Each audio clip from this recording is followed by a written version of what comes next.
студиото со вас, Славица Арсова.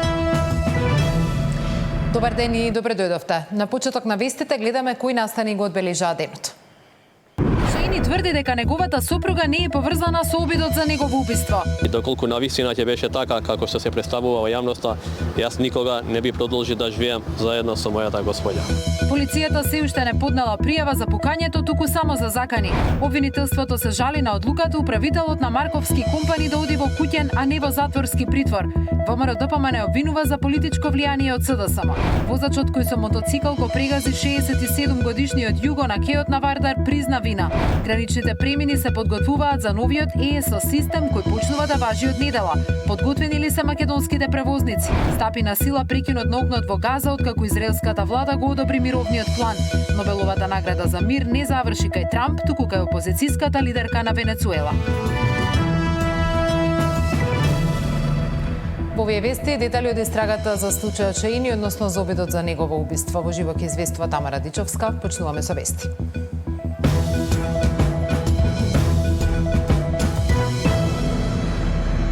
Полицијата се уште нема доволно докази за да поднесе кривична пријава за обидот за убиство на лекарот и кандидат за советник Зекирија Шаини. До обвинителството во Куманово е поднесена пријава за загрозување на безбедноста против едно лице и за поттикнување на ова дело против неговата сопруга. Сепак, според кривичниот законник, обвинителите нема да може да ги гонат ако не ги пријави и самата жртва. Докторот, кој беше повреден во вторникот, денес одржа пресконференција на која тврдеше дека неговата сопруга на ниту еден начин не е поврзана со пукањето и дека и во моментов живее со неа во семејниот дом во Слупчане. Тамара Дичовска известува. Тамара, кои се последните информации од истрагата за овој случај? Да, овој случај дел го представија како семејна драма, дел како политички мотивиран обид за убиство, меѓутоа се уште нема разврска за тоа кој стои позади обидот за убиство на докторот Зекирија Шаини. Тој денеска демантираше и кажа дека е целосна невистина дека неговата сопруга стоела позади обидот за негово убиство. Побаро од институциите го најдат вистинскиот човек кој што пукаше во него пред 3 дена во Куманово, а не случајот да го представуваат како семејна драма.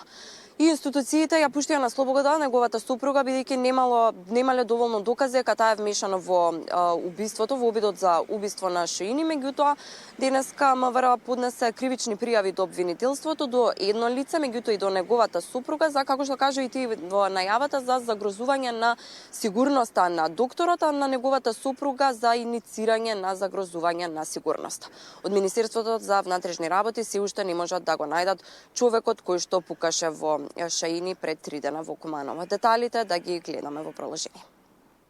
Сопругата на доктор Зекирија Шаини не стоела врз обидот за негово убиство, тврди тој. Обидите за врзување на неговата сопруга со неговиот атентат вели се да се дискредитира неговото семејство. Да се плашело од неа немало да живеат се уште заедно во Слупчане. Бара полицијата да го најде вистинскиот човек што пукал во него пред 3 дена во Куманово.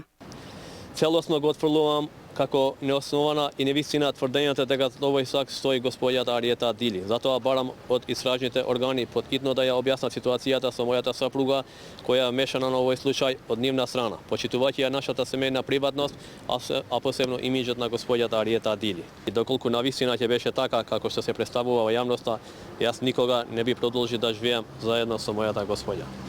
Фала му на Бога, мојата господја заедно со моите ќерки се живи и здрави во мојот дом во село Слупчане. Неговата сопруга вчера беше пуштена на слобода бидејќи органите не можеа да најдат доволно докази дека таа е поврзана со обидот за убиство на Шаини. Но сепак до обвинителството денеска пристигна кривична пријава од МВР за неговата сопруга и за уште едно лице. До Јокуманово денеска е доставена кривична пријава за загрозување на сигурноста против едно лице, како и за поттикнување при извршување на тоа дело против поранешната сопруга на штетениот. Пријавата се однесува на претходни испратени заканувачки пораки и закани, додека индициите за евентуална инволвираност на овие осомничени, но и други лица во инцидентот со пукањето се уште се проверуваат, велат од основното јавно обвинителство. Според кривичниот законник, тој што ќе ја загрози сигурноста на друг со сериозна закана дека ќе нападне врз неговиот живот или тело, или животот или телото на нему блиско лице, ќе се казни со парична казна или со затвор до 6 месеци. Во истиот закон, друг член стои дека гонењето за делото од ставот 1 се презема по приватна тужба. Но од обвинителството вела дека прецизна квалификација за делата ќе се одреди по преземање на действијата.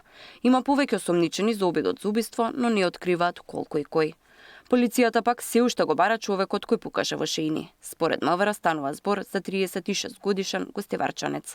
Шаини, кој е доктор на пулмологија, но и носител на листа во општината Слупчане од Дуи, кажа дека не се плаши и дека вечерва ќе присуствува на митингот на неговата партија во Куманово.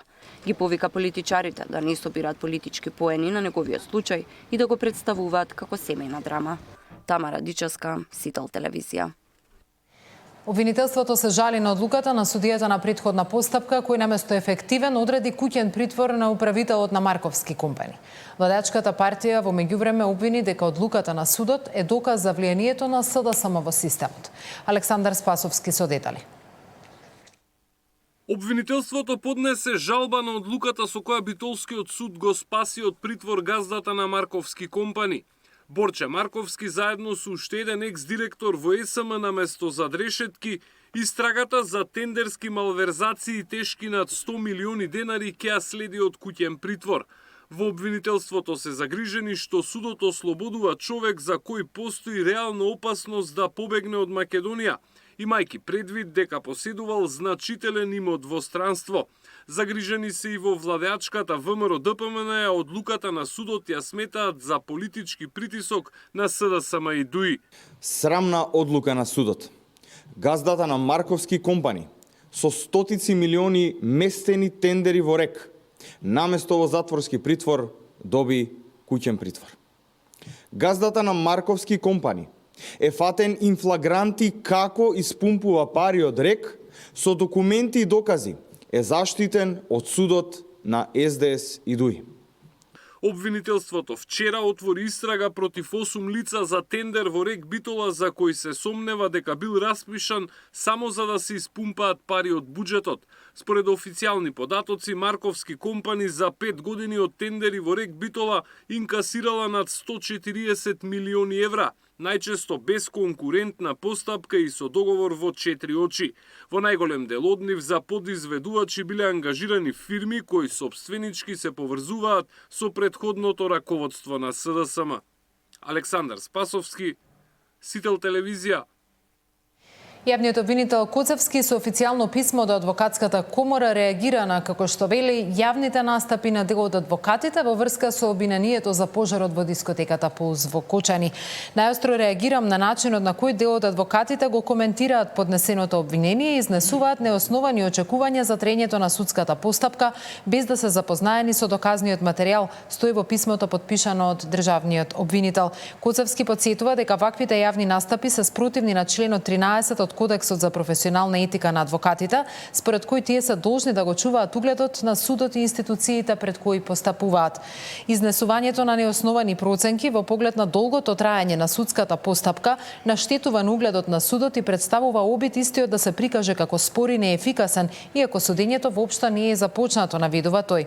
Во писмото посочува дека одредени адвокати го злоупотребуваат професионалното својство, представувајќи се како независни правни експерти, без да појаснат дека всушност се бранители на обвинетите, што според него ја доведува јавноста во заблуда. Коцевски порача дека доказниот материјал за предметот Кочани е обемен и резултат на макотрпна интензивна работа на обвинителите и дека сите докази се доставени до судот и до бранителите. Местото за соочување на доказите е судницата. Обидите за влијание врз процесот со јавно изнесување дезинформации само ја потврдуваат цврстината на доказите, нагласува обвинителот. На крај тој повикува на одговорност и професионализам од адвокатите во текот на судската постапка за случајот Пулс. Пред нас е тежок, но исклучително важен судски процес со кој треба да испорачаме правда за жртвите. Адвокатите имаат професионална обврска да дадат придонес за ефикасно и правично судење, стои во писмото. Коцевски уверува дека обвинителскиот тим кој ќе го застапува обвинението ја има апсолутната поддршка од целата институција и дека нема да дозволи ниту едно ручиште да биде одложено по вина на јавен обвинител.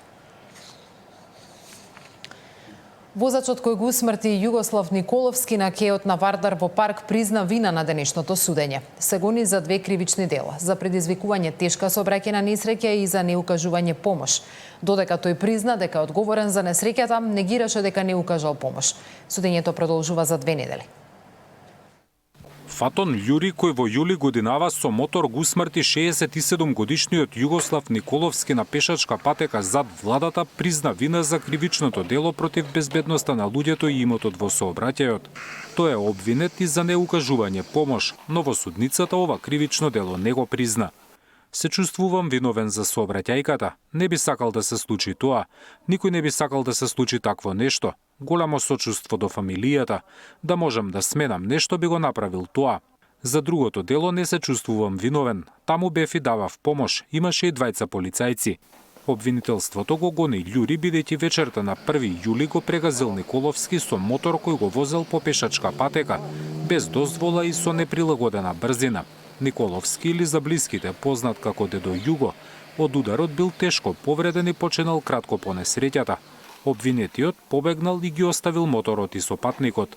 Иако Дедо Југо лежел облеан во крв по несреќата, Љури го оставил моторот и го напуштил местото на несреќата без да укаже помош, додека сопатникот на моторот, иако бил тешко повреден, покажал доблест и останал на местото додека да дојде увидната екипа и брзата помош. Судењето го следи и семејството на Николовски. Неговите блиски бараат одштета и очекуваат правда. Ќе продолжат судењата. Се надеваме дека правдата во Македонија ќе функционира и дека некој што направил вакво дело, едно дело кое што не може да се прости едноставно, да човек да оди да фрли ѓубре и на пешачка патека на кеј го прегази мотор и избега. Неаме едноставно коментар, се надеваме дека правда ќе има толку. Судењето за кое Љури призна вина ќе продолжи по 2 недели. Тој во друга судска постапка ќе докажува дека не побегнал по несреќата. Зоран Јаневски, Сител телевизија.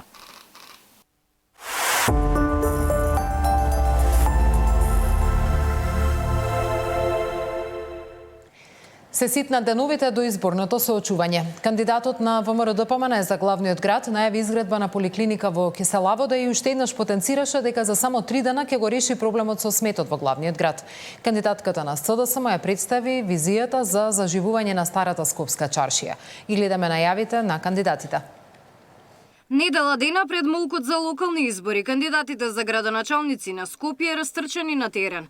Орце Ѓоргиевски ветува собирање на целото ѓубре во градот за 72 часа, ако стане прв човек на градот. Денеска го најави и проектот нова поликлиника во Расадник, здравствен објект за жителите на овој дел од Киселавода. Со години жителите на Кисела Вода се соочуваа со недостаток од ваква здравствена установа во својата непосредна близина. Па за секој лекарски преглед беа принудени да патуваат до други делови од нашиот град. За разлика од изминатите 30 години, во кои оваа тема беше само празно ветување, денес сме во фаза кога изградбата на поликлиниката конечно ќе стане реалност. Обезбедивме овде зад нас градежна парцела за изградба на новата поликлиника. Кандидатката на СДСМ ветува враќање на сјајот на чаршијата, како еден од врвните приоритети ако стане градоначалничка. Нова урбана опрема, јавно осветлување и Wi-Fi како дел од програмата за реконструкција на чаршијата. Имаме решение за чаршијата. Секојдневно чистење, нова урбана опрема, јавно осветлување и Wi-Fi зони со почит кон автентичниот изглед. Имаме во план поддршка за дуќанџиите и занаетчиите со буџетски средства за реконструкција на дуќани, со правна и финансиска помош, со отворени школи за занаетчии и мајсторски работилници. Нашата цел е чаршијата конечно да добие еден центар за управување по целосна надлежност на град Скопје. План за дигитално Скопје во партиската агенда на Амар Мециновик најави интеграција на сите алатки кои град Скопје ги има во една апликација, но креатор на апликацијата ќе се бира без тендер, туку со надпревар меѓу програмери и награда од 50.000 евра за победникот. Замислата е град Скопје во првата фаза да го испромовира надпреварот за развивање на апликација која ќе ги интегрира сите услуги кои моментално градот ги нуди дигитално, но се распрскани на сите страни. Така да биде сликовито, замислете да можете на една апликација да платите дајнокнимот, да ги подмирите комуналните сметки, да платите паркинг, да платите карта за ЈСП, да викнете такси. Се што градот може да обезбеди за нашите граѓани, да биде интегрирано на една апликација. Александар Трајановски со план градската администрација да се пресели во ГТЦ, а кај бараките на град Скопје да се изградат 2-катни гаражи за да се реши проблемот со паркирање во Дебар мало. Сигурно нема да ја оставиме општината центар да се мачи со овој деценијски проблем на овој дел од градот. Предвидено е да се изградат 2-катни гаражи кои што ќе бидат во една целина со еден објект на средината. Од страната на семафорите кај фонтаната ќе имаме 2 нивоа подземно паркирање и 3 нивоа надземно паркирање од отворен тип. Во продолжение ќе имаме објект кој што ќе биде во служба на повозрастните граѓани. За функцијата скопски градоначалник во игра се 16 кандидати. Габриела Лескова, Сител телевизија. И кандидатите за другите општини продолжуваат со активности на терен. Гледаме дел од нивните пораки на 12-тиот ден кампања. Изборните карвани на политичките партии со нови ветувања за побави општини и подобар живот за граѓаните. Кандидатите на ВМРО ДПМН и коалицијата за градоначалници на Карпош, Лукровски и за Центар Лабудовиќ најавуваат целосна дигитализација на општините за искоренување на корупцијата и ставање крај на сообраќајниот хаос. Од првиот ден на моето управување ќе го искоренам чекањето, провизиите и рушветот, преку целосна дигитализација на сите општински процеси. Општината мора да стане услуга до која ќе стигнеш од еден телефон. Ќе воспоставам прозорец за брзи услуги, преку кои граѓаните веднаш ќе ги добиваат своите документи без зависност од расположението или волјата на шалтерскиот работник. Почнуваме со целосна реконструкција на улиците Христо Смирненски, 9 мај и 20 октомври во Буњаковец, со нов асфалт, тротоари, зеленило и модерна урбана опрема. Со тоа конечно ќе воведеме ред и резидентен паркинг за жителите, за тие што навистина живеат. Наместо диви депонии и нови детски игралишта најавува кандидатот за градоначалник на Центар од СДСМ. Промена на атмосферската и фекална канализација во хиподром, ветување на кандидатот за градоначалник на Газибаба Митовски. Со целата механизација. Во моментов просторот се дезинфицира, а потоа следува и негово уредување. На ова место поставуваме детско и спортско игралиште, ново зеленило и урбана опрема. Ги подобруваме условите во сите населби. Заеднички со жителите го направивме нашиот центар поубав.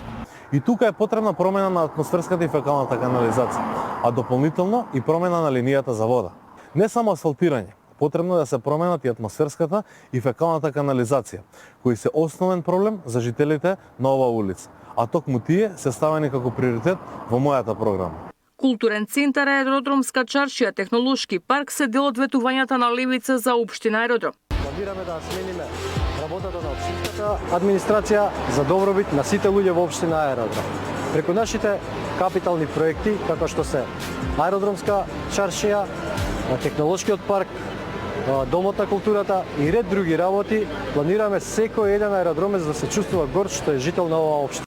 Визијата за целосна реставрација и ревитализација на старата чаршија и развој на културата ветуваат кандидатите за градоначалници на Чаир, Османи и Меджити.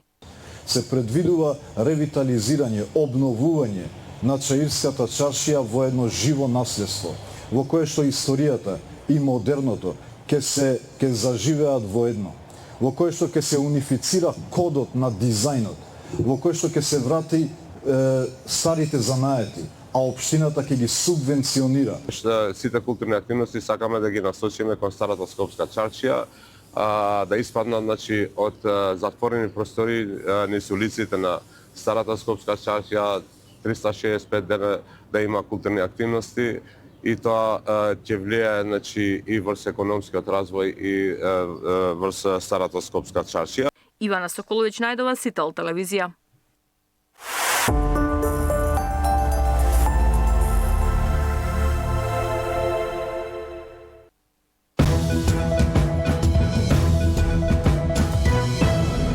Карпош нуди кандидатката на СДСМ.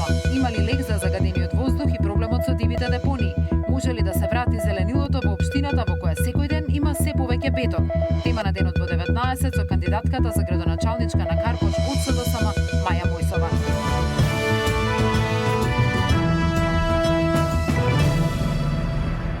Во недела почнува да функционира новиот шенгенски систем за евиденција на влез и излез. При првото патување сите патници кон Европската унија ќе пополнуваат формулар, ќе остават отпечатоци и ќе се фотографираат, а при следните патувања системот автоматски ќе проверува кога сте влегли и излегле и дали е надминат дозволениот престој од 90 дена. Од Макам Транс предупредуваат на силни последици за превозниците, недостиг од возачи поради ограничувањето од 90 дена, паркирани возила со стока, ризик од казни и депортации, па дури и преселување на фирми во земји членки на Европската унија. Мартин Арсов. Задутре ќе профункционира новиот систем за влез и излез од Европската унија. При вашето прво патување, кога ќе пристигнете на аеродром или граничен премин во Шенген зоната, ќе треба да пополните документ со лични податоци. Граничната полиција ќе ви земе отпечатоци од прсти и ќе ви го фотографира лицето. При повторно патување системот ќе ве препознае и автоматски ќе знае кога сте влегле и излегле од Шенген и дали е пречекорен дозволениот престој од 90 дена. Токму ова ќе им создаде проблеми на македонските транспортери, велат од асоциацијата Макам Транс. Превозниците нема да можат да имаат толков број на возачи колку што е потребно да се обстојува и да се работи нон-стоп. Значи ќе имаме намалување на капацитетите, ќе дојде до тоа да голем број на возила ќе стојат чекајќи газата да прати некој друг возач кој што нема исполнето 90 дена за да може да го продолжи превозот. А тоа веќе постои опасност и за самото возило, за стоката која се пренесува, возачиве што треба ги депортираат како криминалци да се, што е стварно страшно, плюс и казни има одредени држави изрекуваат. А знаеме дека возачите не престојуваат, возачите работат. Според Муратовска, последици ќе има за цела економија. За жал, почнуваат голем број на превозници да размислуваат да го селат капиталот во држави од Европската унија, како Словенија, Чешка и други држави, со цел да немаат вакви проблеми. Од друга страна, возачиве вадат пасоши странски за да можат исто да работат непречено, што значи генерално превозниците ќе имаат штета, меѓутоа ќе има штета и нашата држава во целост, стопанството, буџетот, бидејќи ќе се намали обемот на работа. Проблем може да бидат и долгите редици на граничните премини, иако очекувањата се дека целата процедура ќе трае од 3 до 5 минути по човек. Ако вашиот автомобил е полн, тоа значи вкупно 20 минути. Ако одбиете да дадете податок, влезот нема да ви биде дозволен. Новите правила ќе ги применуваат 29 европски земји, постепено. Рокот за целосна имплементација е 10 април 2026. Од следната година македонските граѓани ќе мора да го користат и ETIAS, електронско властување кое бара патниците однапред да се регистрираат преку апликација и да платат такса од 20 евра. Мартин Арсов, Сител телевизија. Се зголемува бројот на граѓани кои бараат стручна помош на клиниката за психијатрија, поголемата трагедија во Кочани. Не само директно засегнати, во установата третман добиваат и граѓани кај кои настанот предизвикал чувство на несигурност. Половина година после големата трагедија од пожарот во Кочани, почна да се зголемува бројот на граѓани кои бараат помош на клиниката за психијатрија. Од установата информираат дека 50 лица, директно или индиректно засегнати од несреќата, добиваат соодветен стручен третман. Меѓу нив има и повредени, блиски на настрадани, но и граѓани кај кои немилиот настан предизвикал анксиозно растројство и очекувано според психијатрите, после вакви ситуации е симптомите да се јават подоцна. Поголем дел од тие луѓе, односно од луѓето кои што беа директно засегнати или индиректно во Кочани регионот, бараат сега е зголемен бројот на тие кои што бараат помош, дали самите лица или нивните блиски, семејства, пријатели, другари и така натаму. Во однос на општата популација, мислам да не можам да ви кажам со бројки точно и со нека научно-статистичка обработка, но тоа беше криза и се уште е криза, која што предизвикува, како и секоја друга криза, чувство на нестабилност и на несигурност и на страв кај сите граѓани. Токму пристап до услуги за ментално здравје при итни и кризни состојби, како неодамнешната во Кочани, е годинешното мото и на Светскиот ден на менталното здравје. Од клиниката за психијатрија посочуваат дека најважна е пристапноста и достапноста, како да си помогнеме во вакви ситуации. Семејството, локалната заедница и професионалците, секако ние треба да бидеме достапни и да се сетиме дека сослушувањето, разговорот, достапноста и бивањето сега и тука за луѓето кои што се во криза е лечевен фактор и фактор кој што може да допринесе за надминување на кризата. Бидејќи се повеќе млади се соочуваат со проблеми со менталното здравје, од годинава дел од превентивните цели кај матичните си и прегледи за рано откривање депресија кај лица до 35 години. Матичните лекари сите низ целата земја ќе имаат задача да поминуваат еден дел од осигурениците од граѓаните и да детектираат евентуално такви состојби. И статистичките податоци покажуваат дека секој трет млад човек во земјава се соочува со анксиозност или депресија. Александар Динев, Сител телевизија. Над 1200 прилепски основци и средношколци денеска на плоштадот Методи Андонов Ченто креира македонско знаме големо 24 на 12 метри во чест на 11 октомври. Традицијата почната во 2010 година по 5 годишна пауза е возобновена лани и е единствен ваков настан во земјата. Над 1200 ученици од сите основни и средни училишта денеска на плоштадот Методи Андонов Ченто во Прилеп го направија македонското знаме со големина од 24 на 12 метри во чест на големиот национален празник 11 октомври. Оваа традиција започна во 2010 година, а се возобнови во 2023 по 5 годишна пауза.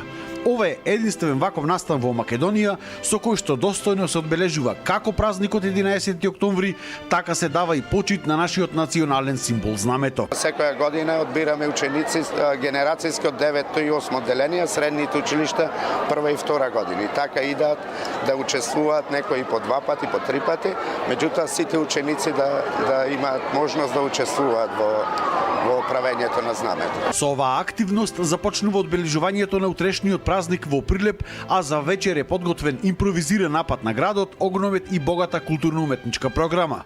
Прилеп годинава освен што одбележува 80 години од победата над фашизмот, тој прославува и 50 години откако го добива орденот за град народен херој на 7 мај 1975 од страна на маршалот Јосип Броз Тито.